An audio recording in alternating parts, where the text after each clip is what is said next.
So, hi guys! Welcome back to our YouTube channel. So, ఈ IPL సీరీస్‌లో ఇదైతే మరొక video వస్తుంది. అదే మన గుజరాత్ టైటన్స్ గురిండైతే. యాక్చువల్‌గా గుజరాత్ టైటన్స్ అయితే ప్లే ఆఫ్స్‌కైతే వచ్చింది. ముంబై చేతిలో అయితే ఓడిపోయింది గానీ, ప్లే ఆఫ్స్‌కైతే వచ్చింది. ఫస్ట్‌లో వాళ్ళు 2025 ఆరంభంలో వాళ్ళైతే మ్యాచ్ ఓడిపోయారు గానీ, తర్వాత కంటిన్యూయస్‌గా ఒక 4 మ్యాచ్‌లయితే గెలిచారు. ఇక హాఫ్ ఆఫ్ ద సీజన్ అయిపోయేసరికి వాళ్ళు ఒక 5 మ్యాచ్‌లు గెలిసి ఆల్రెడీ ప్లే ఆఫ్‌నైతే మాక్సిమం కన్ఫర్మ్ చేసుకున్నారు. ఎందుకంటే వాళ్ళు ఫస్ట్ 7 మ్యాచ్‌లకే వాళ్ళొక 10 పాయింట్లయితే తీసుకొనొచ్చేసారు. ఇక నెక్స్ట్ 7 మ్యాచ్‌లకి ఒక 3 మ్యాచ్‌లు గెలిస్తే మాక్సిమం వాళ్ళు ప్లే ఆఫ్స్ ఫిక్స్. సో, అందువల్ల వాళ్ళైతే మాక్సిమం ఫస్ట్ హాఫ్‌లోనే మాక్సిమం ప్లే ఆఫ్స్ అయితే ఫిక్స్ అయిపోయాయి. మెయిన్‌లీ వాళ్ళకున్న బిగ్గెస్ట్ పాజిటివ్ ఏదైనా ఉంది అంటే వాళ్ళ top order. Shubman Gill, Sai Sudharsan, Jos Buttler. మామూలు మోడ్ కాదు. బీస్ట్ మోడ్ కన్నా ఇంకేదైనా పేరుంది అనంటే అదైతే వాళ్ళైతే ఆన్ చేసేసారు. ఎందుకంటే కొన్ని కొన్ని మ్యాచ్‌లయితే ఓన్లీ ఓపెనర్‌లే ఫినిష్ చేసేసారు. మీకు గుర్తుందో లేదో డీసీ మీద అంటే ఢిల్లీ క్యాపిటల్స్ మీద 200 రన్‌లు పార్ట్నర్‌షిప్ యాడ్ చేసేసారు. కేవలం సాయి సుదర్శన్ అండ్ శుభ్మన్ గిల్లే. బహుశా శుభ్మన్ గిల్ 93 కొట్టాడు. సాయి సుదర్శన్ సెంచరీ చేసేసాడు. ఆ! నెక్స్ట్ ఏమో వీళ్ళు సాయి సుదర్శన్ అయితే మనకైతే ఐపీఎల్‌లో ఆరెంజ్ క్యాప్ హోల్డర్ కూడా. కంటిన్యూస్‌గా ఒక నాకు తెలిసి 9, 8 50లున్నాయి సాయి సుదర్శన్‌కైతే ఈ ఐపీఎల్ సీజన్‌లో. ఆ! ఇక వాళ్ళ మిడిల్ ఆర్డర్ విషయానికొస్తే అంతగా క్లిక్ అవ్వలేదు. ఎందుకంటే మాక్సిమం గేమ్‌ని టాప్ ఆర్డరే ఫినిష్ చేసేవారు. అందువల్ల మిడిల్ ఆర్డర్‌కి ఆడడానికి ఎటువంటి స్కోప్ దొరకలేదు మెయిన్‌లీ. అలాగని మిడిల్ ఆర్డర్ వీకా అనంటే నేనైతే వీక్ అనను. కాకపోతే కొన్ని కొన్ని సిట్యుయేషన్‌లో గేమ్‌ని కంట్రోల్‌లోకి తీసుకొని రాలేకపోయారు. ఎందుకంటే ఇన్ కేసు గుజరాత్ గాని కొన్ని కొన్ని మ్యాచ్‌లు స్టార్టింగ్ బ్యాటింగ్ ఆడేటప్పుడు ఆరంభం అంటే స్టార్టింగ్ పవర్ ప్లేలోని నెక్స్ట్ ఏమో మంచి టాప్ ఆర్డర్ ఎప్పుడైతే ఉండేదో వాళ్ళైతే మంచి స్టార్ట్ ఇచ్చేవారు. అప్పుడున్న స్కోర్‌కి వాళ్ళు ఆఫ్టర్ 20 ఓవర్లు అయిపోయాక ఫైనల్ స్కోర్‌కి సింక్ ఉండేది కాదు. ఎందుకంటే వాళ్ళకి అలాంటి స్టార్ట్ వచ్చేటప్పుడు మిడిల్ ఆర్డర్ స్టెప్ అప్ అయ్యి కొద్దిగైనా ఆడాలి. కానీ మాక్సిమం కొలాప్స్ అయిపోయేది. అంతే. అలాగని అన్ని మ్యాచ్‌లు అలాగయ్యాయా అంటే అలా లేదు. అలా లేదు కాబట్టే వాళ్ళు ప్లే ఆఫ్స్ వరకు రాగలిగారు. ఇక మెయిన్‌లీ వాళ్ళకి బిగ్గెస్ట్ ఏదైనా 2025లో పాజిటివ్ ఉంది అంటే అది టాప్ ఆర్డరే. ఎందుకంటే సాయి సుదర్శన్ వచ్చేసి 759 రన్స్ కొట్టాడు. శుభ్మన్ గిల్ ఒక 650 రన్స్ కొట్టాడు. ఇక జాస్ బట్లర్ అయితే ఒక నియర్లీ 540, 538 రన్స్ అనుకుంటా. 538 రన్స్ కొట్టాడు. అంటే మాక్సిమం వీళ్ళు టాప్ ఆర్డరే ఇంచుమించు ఒక 1700, 1600 రన్‌లయితే కేవలం టాప్ ఆర్డరే వాళ్ళకైతే ఫినిష్ చేసేసింది. ఆ! అలాంటిది ఇప్పుడు మిడిల్ ఆర్డర్‌లో వాళ్ళకి అంతగా ఆడేటంత స్కోప్ రాలేదు. అందుకే ఒక్కసారి ఏదైనా మ్యాచ్‌లు కొలాప్స్ అయ్యేటప్పుడు మిడిల్ ఆర్డర్ ఎక్స్‌పోజ్ అయిపోయి గేమ్‌నైతే పట్టు ఒగ్గేశారు. ఇక వాళ్ళ బౌలింగ్ అటాక్‌కొస్తే మాస్ అనాలి. ఎందుకంటే వాళ్ళ బౌలింగ్ అటాక్ లీడ్ చేస్తుందెవరు? సిరాజ్. నెక్స్ట్ ఏమో ప్రసిద్ కృష్ణ. ప్రసిద్ కృష్ణ 2025లో తన డ్రీమ్ ఫార్మ్‌లో ఉన్నాడు. ఎందుకంటే ఈ back of the length pick చేస్తూ మాక్సిమం వికెట్లు తీస్తూనే ఉండేవాడు. ఆ గుజరాత్‌కే మెయిన్ బౌలర్ అయిపోయాడు ప్రసిద్ కృష్ణ. ఇక స్పిన్నర్‌లకొస్తే రషీద్ ఖాన్ తన వంతు తనైతే పెర్ఫార్మ్ చేసాడు. కానీ ఈ ఇయరే రషీద్ ఖాన్ వరస్ట్ పెర్ఫార్మన్స్ అనుకుంటా. ఇప్పటి వరకు ఐపీఎల్‌లో ఇంతవరకు ఐపీఎల్ 18 అతను ఆడిన ఒక 2015, 13 ఆ సీజన్ నుండి ఆడుతున్నట్లున్నాడు. అప్పటి నుండి వరస్ట్ పెర్ఫార్మన్స్ అనుకుంటున్నాను. ఇక సాయి కిషోర్ అయితే out of the box. Sai Kishore యాక్చువల్‌గా 2024 నీట్‌గానే ఆడాడు. కానీ ఈ ఇయర్ వాళ్ళ టీమ్‌కైతే ప్రతిసారి వికెట్లు అందించడమే కాక తన పూర్తి స్పెల్‌ని కంప్లీట్ చేసేసేవాడు. ఇక ఫిఫ్త్ బౌలర్ కింద వాళ్ళైతే సుందర్ సీని అంటే స్పిన్నర్ కావాలంటే వాషింగ్టన్ సుందర్‌ని అయితే ఓడుకున్నారు. ఇక బౌలింగ్ ఆప్షన్ కింద అంటే మాక్సిమం ప్లేయింగ్ లెవెన్‌లో హర్షద్ ఖాన్ అంటే ఫాస్ట్ బౌలర్ ఆల్రౌండరే ఉండేవాడు. అలాగే ఇషాంత్ శర్మనైతే ఇంపాక్ట్ ప్లేయర్ కింద ఓడుకున్నారు. మాక్సిమం వాళ్ళైతే ప్లే ఆఫ్స్ వరకు రాగలిగారు. కానీ ముంబై చేతిలో ఓడిపోయి ఐపీఎల్ 2025 థర్డ్ ప్లేస్‌లో ముగించారు. ఇక ఆక్షన్‌కి ముందైతే వాళ్ళొక ట్రేడ్ చేశారు. నాకది ఎందుకు చేశారా అన్నదైతే అర్థం కాలేదు. వాళ్ళేటంటే సర్ఫన్ రదర్‌ఫోర్డ్‌నైతే ముంబై ఇండియన్స్‌కైతే వాళ్ళైతే ట్రేడ్ చేశారు. Only all cash trade. ఎందుకు చేశారో నాకు అర్థం కాలేదు. యాక్చువల్‌గా కొన్ని కొన్ని మ్యాచ్‌లు టాప్ ఆర్డర్ ఫెయిల్ అయినప్పుడే సర్ఫన్ రదర్‌ఫోర్డే వచ్చి క్విక్ టైమ్‌లో ఒక బిగ్ రన్స్ అంటే ఒక 50, 30 మాక్సిమం 30, 25 ఆ రన్స్ కొట్టేవాడు క్విక్ పీరియడ్‌లోనే. అలాంటి ప్లేయర్‌ని అంత ఫ్లెక్సిబుల్‌గా ఉన్న ప్లేయర్‌ని ముంబై ఇండియన్స్‌కి ఎందుకు ట్రేడ్ చేసిందనేదైతే నాకు అర్థం కాలేదు. హ్మ్. ఇక నెక్స్ట్ వచ్చేసి వాళ్ళకైతే ఫినిషింగ్ రోల్‌లో కూడా అంతగా ఆడలేకపోయారు. సో, 2025 ఆక్షన్‌లో వాళ్ళు ఏం చేశారు? అంటే వాళ్ళ టీము 2025 టీమ్‌లో వాళ్ళకి ఏవైతే బ్యాక్‌లాస్‌లు ఉన్నాయో 2026 ఆక్షన్‌లో వాళ్ళవి కొన్నారో లేదా అనేదైతే మనం చూద్దాం. లాస్ట్ ఇయరు వాళ్ళైతే జాస్ బట్లర్ లాస్ట్ మ్యాచ్‌లకి అందకపోవడం వల్ల కుశాల్ మెండిస్‌నయితే తీసుకొనొచ్చారు. అలాంటిది ఉండకూడదనే ఈ ఇయర్ అయితే వాళ్ళు ఆక్షన్‌లో టామ్ బంటనయితే తీసుకున్నారు. Wicket keeper and England batter కిందే తీసుకున్నారు వాళ్ళైతే. మాక్సిమం టామ్ బంటను హ్మ్. జాస్ బట్లర్‌కి మాక్సిమం బ్యాకప్ ప్లేయర్‌గానే ఉంటాడు. తర్వాత వాళ్ళైతే జాసన్ హోల్డర్‌ని తీసుకున్నారు. మెయిన్‌లీ జాసన్ హోల్డర్‌నయితే నాకు తెలిసి షెర్ఫన్ రదర్‌ఫర్డ్‌కి బ్యాకప్ ప్లేయర్ కిందే తీసుకున్నారు. కానీ యాక్చువల్‌గా జాసన్ హోల్డర్ ఒక బౌలింగ్ ఆల్‌రౌండర్. అంటే లోడ్ ఆర్డర్‌లో ఆడుతాడు. కానీ షెర్ఫన్ రదర్‌ఫర్డ్ ఆ ఫోర్త్ ప్లేస్‌లో చాలా బాగా ఆడాడు. కానీ ఎందుకు మరి వాళ్ళు చేంజ్ చేశారు? అంటే ఇచ్చేశారు. ట్రేడ్ ఎందుకు చేశారో ఈ అమ్మాయికైతే నాకైతే అర్థం కాలేదు. నాకు తెలిసి అదొక వరస్ట్ డెసిషన్ ఏమో అనుకుంటున్నాను.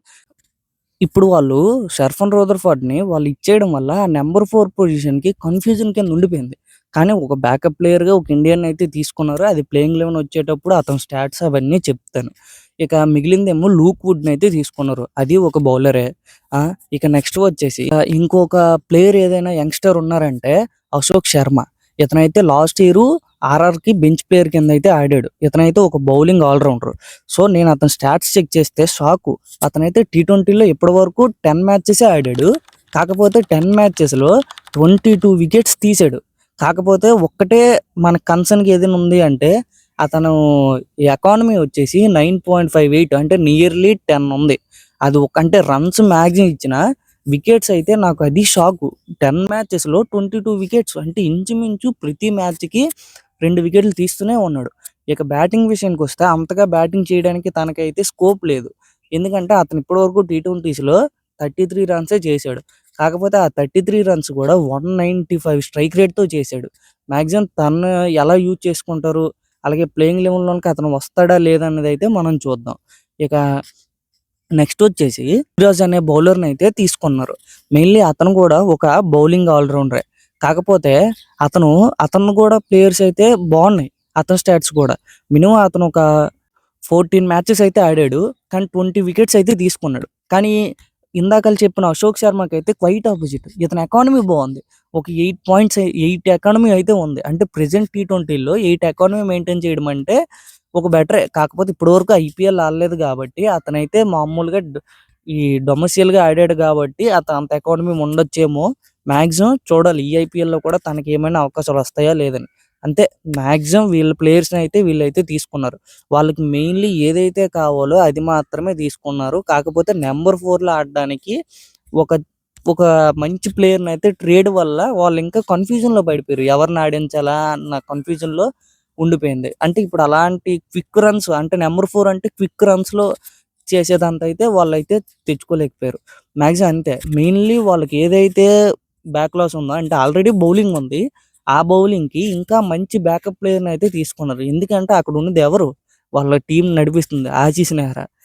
ఆశీస్ నెహ్రా కూడా ఒక బౌలరే. 2023 నుండి అతను ఆ టీమ్‌కైతే ఎంత సేవ చేస్తున్నాడో మనందరికీ తెలిసిందే. ఒక ఒంటి చేత్తో ఒక టీమ్‌నైతే ఒక కోచ్ కింద తననైతే టీమ్‌ని ముందుకు తీసుకెళ్తూనే ఉన్నాడు. అది హార్దిక్ పాండ్యా ఉన్నప్పుడైనా, ఇప్పుడు శుభ్మన్ గిల్ కెప్టెన్సీ చేస్తున్నప్పుడైనా. ఎనీవేస్ వాళ్ళైతే టాప్ 4లో అంటే నంబర్ 4 స్పాట్స్ కోసం అయితే మనం ప్లేయింగ్ 11లో ఉండేటప్పుడు చెప్తున్నాం. ఒక ఇద్దరున్నారు స్టాట్స్ చెప్తానన్నాను. ఇక మాక్సిమం వాళ్ళ టీమ్ అయితే వెల్ బ్యాలెన్స్‌డ్‌గా అయితే ఉంది. ఈసారి కూడా వాళ్ళైతే ప్లే ఆఫ్స్‌కెళ్ళే ఛాన్స్‌లయితే ఉన్నాయి. ఎందుకంటే వాళ్ళ బౌలింగ్ అటాక్ బాగుంది. మెయిన్‌లీ అదే టాప్ ఆర్డర్ పెర్ఫార్మ్ గాని మళ్ళీ 2025లో ఏదైతే పెర్ఫార్మ్ చేశారో టాప్ ఆర్డరు ప్రెజెంట్ ఇప్పుడు కూడా అదే గాని పెర్ఫార్మ్ చేస్తే అంటే అదే ఫార్మ్ గాని చూపెడితే మాక్సిమం వాళ్ళు కూడా ప్లే ఆఫ్స్‌కి వెళ్ళే ఛాన్స్ అయితే ఉంది మరొకసారి జీటీ. ఎందుకంటే ప్రెజెంట్ ఇప్పుడు జాస్ బట్లర్ అంత ఫామ్‌లో లేడు. ఎందుకంటే మనం టీ20లో ఇండియాలోనే జరిగి జాస్ బట్లర్ ఇండియాలోనే ఫెయిల్ అయిపోయాడు. సో, అదొక కన్సిడరేషన్‌గా ఉంది. సాయి సుదర్శన్ 2025 తర్వాత ఒక 2, 3 టెస్ట్‌లు ఆడాడు. ఇంగ్లాండ్‌లో అది కూడా టెస్ట్‌లు ఆడాడు. మళ్ళీ ఇండియాలో లేదు. ఇండియాలో మరి ఆడలేదు. ఆ! స్మాట్ కూడా ఆడాడు అంటే చూడాలి. ఇండియాలో ఆడలేదు. సో, తనకు కూడా గేమ్ ప్లే దొరకలేదు. శుభ్మన్ గిల్ వచ్చేసి ఓన్లీ ఓడిఐలకి టెస్ట్లకే పరిమితం చేశారు. టీ20లో అయితే అతన్నైతే ఆడించలేదు. సో ఈ ఐపీఎల్లో వాళ్ళు ఎంతవరకు రాణిస్తారు అన్నదైతే మనం మరొకసారి చూడాలి. ఇక మనం ప్లేయింగ్ 11కి వెళ్తే ఓపెనర్గా సాయి సుదర్శన్, శుభ్మన్ గిల్, వన్ డౌన్లో జాస్ బట్లర్, ఇక నెక్స్ట్ ఏమో కుమార్ కుసగ్రా లేదా వాషింగ్టన్ సుందరు, నెక్స్ట్ వచ్చేసేమో షారుఖ్ ఖాన్, నెక్స్ట్ వచ్చి రాహుల్ తెవాటియా, జోసన్ హోల్డర్, రషీద్ ఖాన్, తర్వాత సాయి కిషోర్, తర్వాత సిరాజ్, తర్వాత వచ్చేసేమో ప్రసిద్ధ్ కృష్ణ. ఇంకా ఇంపాక్ట్ ప్లేయర్ కింద వాళ్ళు ఏమైనా కేస్ తీసుకోవాలి అంటే రబాడానైనా తీసుకొని రావచ్చు, లేదా ఏదైనా ఒక బ్యాట్స్మెన్ అయితే తీసుకొని రావచ్చు. ఎందుకంటే వాళ్ళకి గ్లెన్ ఫిలిప్స్ కూడా ఆడే అవకాశాలు అయితే ఉన్నాయి. ఎందుకంటే మనం చెప్పుకున్న దాంట్లో జాస్ బట్లరు, తర్వాత ఏమో రషీద్ ఖాను, తర్వాత జోసన్ హోల్డరు, వీళ్ళ ముగ్గురు మాత్రమే వాళ్ళకైతే ఫారెన్ ప్లేయర్లు ఉన్నారు.